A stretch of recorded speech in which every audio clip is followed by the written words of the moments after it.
ಅಮ್ಮನ ಮನೆಗೆ ಕರ್ಕೊಂಡು ಹೋಗ್ರಿ ಪ್ಲೀಸ್.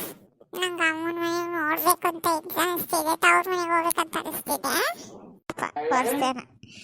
ನಾನೇನೋ ಇವತ್ತು ಹಾಲಿಡೇ ಐತಿ ಎಲ್ಲಿಗಾರ ಹೋಗೋಣ ಅಂತ ನಾನು ಅನ್ಕೊಂಡ್ರೆ ಇವಳು ಕರ್ಕೊಂಡು ಇವಳಾಗಲೇ ಬಂದು ಮದುವೆ ಆಗಿ ಬಂದು 2 ದಿನ ಆಗಿಲ್ಲ, ಆಗಲೇ ತವ್ರ ಮನೆ ನೆನೆಸ್ತಾ ಇಲ್ಲ.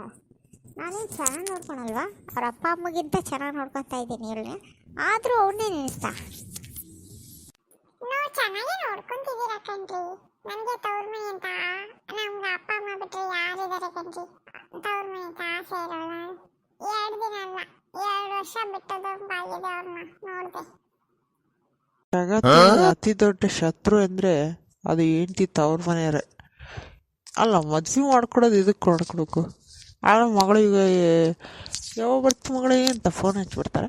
ಹಂಗೆ ಹಚ್ಚೋದ್ರಿಂದ ಇವ್ರ ಮನಸ್ಸಾಗಿ ಏನಿಲ್ಲ ಅಂದರು ಇವನ್ ತವ್ರ ಮನೆ ಕಡೆಗೆ ಇಳಿತದೆ. ಇಲ್ಲಿ ನಾವು ಗಂಡಂದ್ರು ಏನೂ ಇಲ್ಲ, ಖಾಲಿ ಡಬ್ಬಿ, ನಮ್ಮದೇನೂ ನಡೆಯಂಗಿಲ್ಲ. ಹಂಗಾಗ್ಬಿಟ್ಟೈತಿ, ಏನು ಮಾಡೋಕ್ಕಾಗಲ್ಲ. ಅವ್ರಂತೆ ನಾವು ಹೋಗಲೇಬೇಕು, ಇಲ್ಲಾಂದರೆ ನಮ್ಮ ಹೊಟ್ಟೆ ಖಾಲಿ ಆಗ್ಬಿಡುತ್ತೆ.